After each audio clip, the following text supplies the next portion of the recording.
Assalamualaikum warahmatullahi wabarakatuh. Selamat pagi, selamat siang, selamat malam teman-teman semuanya. Baik, di sini sebelumnya saya akan memperkenalkan diri. Perkenalkan, nama saya Muhammad Fari Rahman. Saya dari program studi D4 Teknik Listrik, kelas 2021B Universitas Negeri Surabaya. Di video kali ini saya akan menjelaskan tentang trafo yang ada di tiang listrik di sekitar rumah kalian. Pasti kalian semua sering melihatnya ya.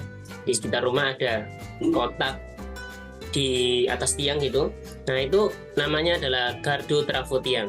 Nah, di video kali ini saya akan menjelaskan beberapa komponen yang ada di tiang tersebut dan juga contoh di dunia nyata. Maksud saya di sekitar rumah kalian seperti itu foto-fotonya. Oke, langsung saya mulai saja. Oke, di sini sudah terlihat PPT yang sudah saya buat tentang apa itu gardu trafo tiang. Langsung saja. Apa sih itu pengertian dari gardu trafo tiang? Gardu trafo tiang adalah salah satu komponen instalasi tenaga listrik yang merupakan jaringan distribusi. Fungsinya sebagai trafo daya penurun tegangan dari tegangan menengah menuju ke tegangan rendah dari 20 kV menjadi 220 volt. Selanjutnya tegangan tersebut disalurkan ke konsumen. Jadi sebelum ke rumah-rumah kalian, sebenarnya trafo ini tegangannya itu 20 kV ya, 20 kV. Bayangkan apabila tegangan sebesar itu kan 20 kV masuk ke rumah kalian. Wah, jelas bahaya kan ya. Makanya dari fungsi trafo ini adalah untuk menurunkan dari 20 kV tadi menjadi 220 volt. Nah, apabila sudah 220 volt itu sudah umumnya dikonsumsi yang digunakan di rumah-rumah itu ya. Untuk gambarnya kurang lebih seperti ini. Seperti yang kalian lihat sekitar rumah kalian. Nah, selanjutnya apa saja sih yang ada di dalam tiang tersebut? Maksud saya apa saja? Yang komponen-komponen apa saja yang ada di sana dan apa fungsi-fungsi komponen tersebut ya kan?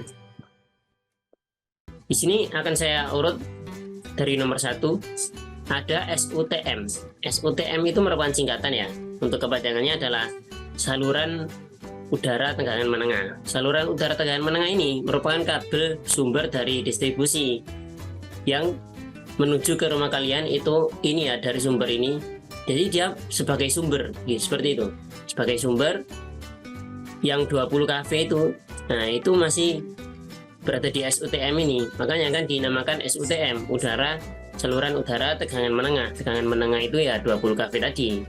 Nah, dari SUTM ini kemudian ada isolator SUTM. Isolator. Dari nama isolator saja jelas kalian sudah banyak mendengar ya. Isolator itu kan bahan yang tidak bisa mengalirkan listrik seperti itu. Nah, seperti halnya di sini isolator SUTM. Berarti dia di sini tidak bisa mengalirkan listrik. Kenapa tidak bisa mengalirkan listrik? Kok dipasang di tiang? Nah, fungsinya adalah untuk menghalangi tegangan dari SUTM sendiri. Jadi yang konduktor ini bukan kabel ya.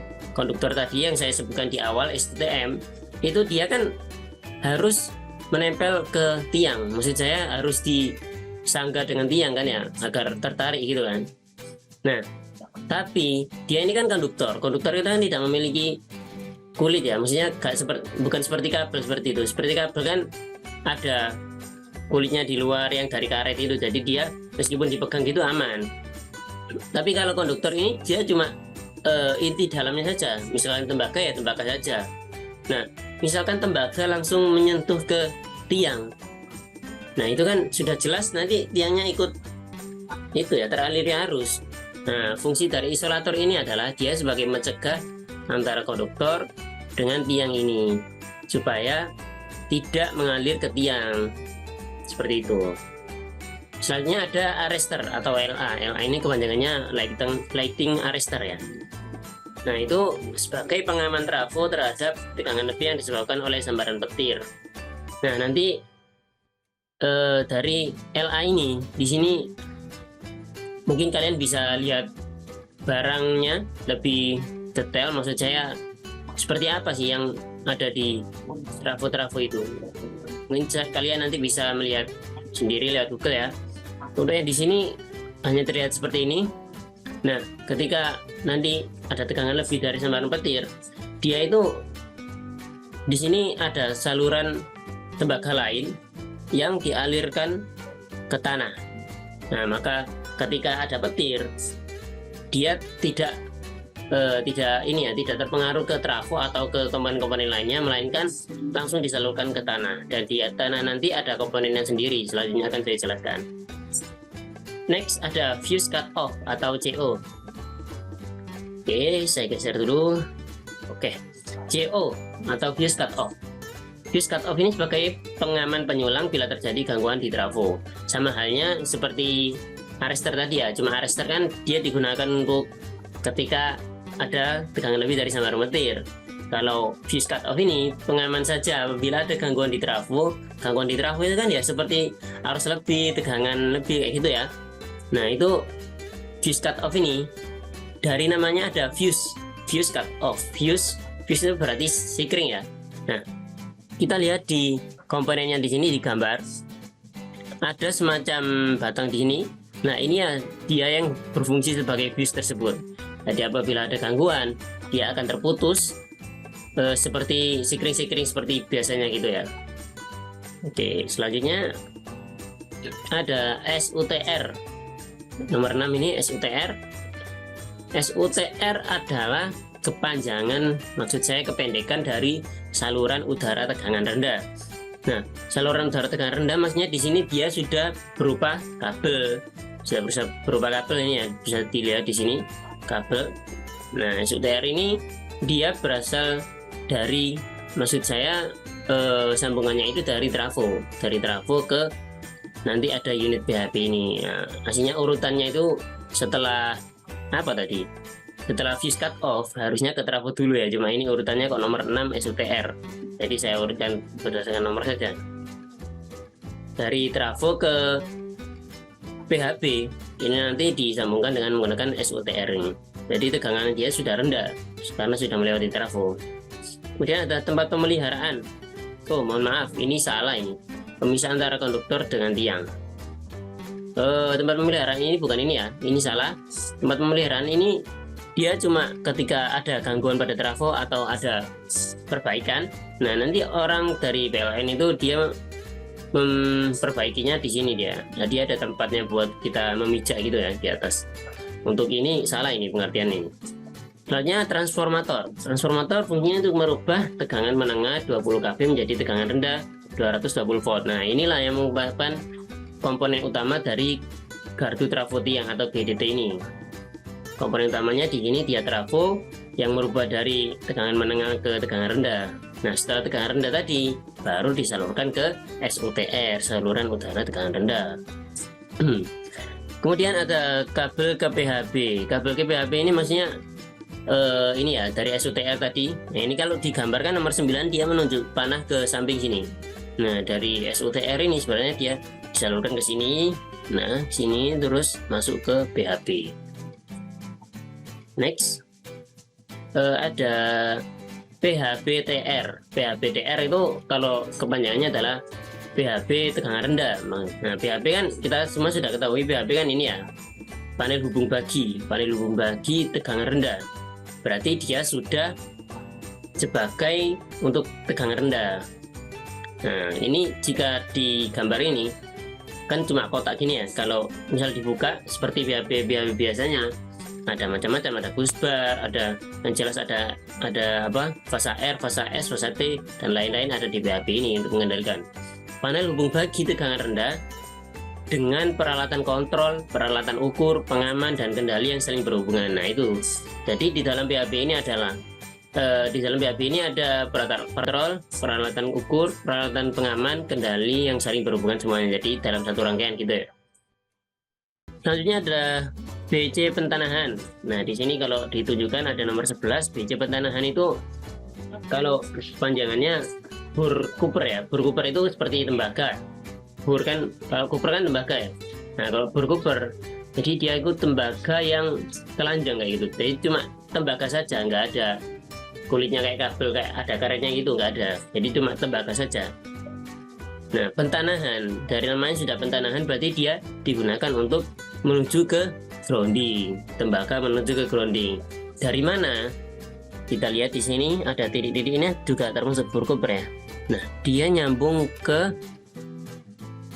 LA atau lighting arrestor. Jadi tadi sempat saya jelaskan kalau apabila ada semparan petir, kemudian tegangannya lebih tadi disalurkan ke tanah. Nah, disalurkan ke tanah dari lighting arrestor ini, dia melewati yang namanya biji pentanahan ini, tembaga menuju grounding. Kan kita lihat bisa dia lewat tengah dari bodi ini ya. Nah, cuma nggak nempel bodi, ada di tengah-tengah sini, kemudian menuju ke tanah. Dan yang terakhir adalah grounding, untuk menyalurkan arus ke tanah yang disebabkan oleh tegangan lebih.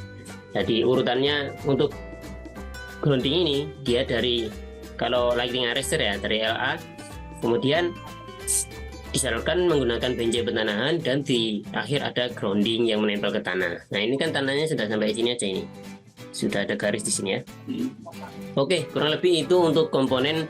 Mungkin dari teman-teman ada tambahan lagi terkait apa yang lebih detail ya. Trafo ini ada komponen apa aja, kemudian BHP juga di dalamnya masih banyak yang bisa dijelaskan. Untuk kurang lebih kasaran dari saya seperti itu yang ada di gardu trafo tiang. Selanjutnya saya sudah memotret beberapa contoh gardu trafo tiang atau GTT yang berada di area kampus. Jadi semua GTT yang ada di area kampus saya foto berdasarkan tempat masing-masing ya. Yang akan saya tunjukkan potret GTT di lingkup kampus. Nah, ini ada seperti ini ya, sama seperti gambar di awal tadi ya. Ini berlokasi di depan gedung A8 Fakultas Teknik, kemudian di belakang teknik informatika seperti ini. Jadi kurang lebih di lingkungan kampus itu 2 ke 4 8, sekitar 8 GTT ada di lingkungan kampus yang berhasil saya potret. Kemudian ada di depan Fakultas FMIPA, Fakultas itu ya, Matematika IPA. Nah, di sini ada 2 trafo yang bersampingan gitu ya, berjajar. Kemudian di depan Prodi S1 Ilmu Pengetahuan Alam juga ada. Ada lagi di depan UKM Center seperti ini. Kita terlihat ini sepertinya trafo baru ya, karena UKM Center ini gedung baru, jadi trafonya masih bagus ini terlihat.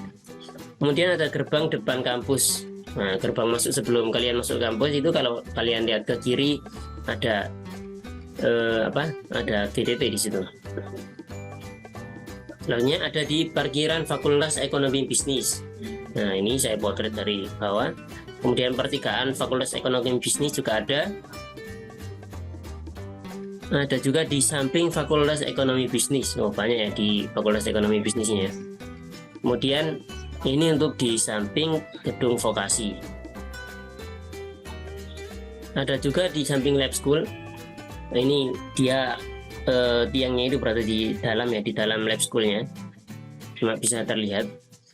Kemudian di samping pendidikan keluargaan ada, di samping PKK juga ada. Ada lagi di samping teknik elektro atau gedung teknik elektro itu ya. Kemudian di sebelah timur kolam atau bozem yang di food court itu juga ada seperti ini. Ini foto semua saya ambil di tanggal 4 bulan 11 2022 ya, jadi masih baru. Nah, itu saja beberapa komponen yang ada di GTT dan juga contoh-contoh GTT yang ada di lingkup kampus Universitas Negeri Surabaya daerah Ketintang, maksudnya di kampus saya. Nah, dari penjelasan saya tadi, mungkin dari teman-teman ada tambahan atau ada pertanyaan, bisa dituliskan di kolom komentar. Misalkan ada tambahan dari komponen-komponen atau ada yang ditanyakan, silakan saja dituliskan, nanti insya Allah saya jawab ya. Baik, itu saja yang bisa saya sampaikan di video kali ini. Kurang lebihnya saya mohon maaf. Saya pamit undur diri. Wassalamualaikum warahmatullahi wabarakatuh.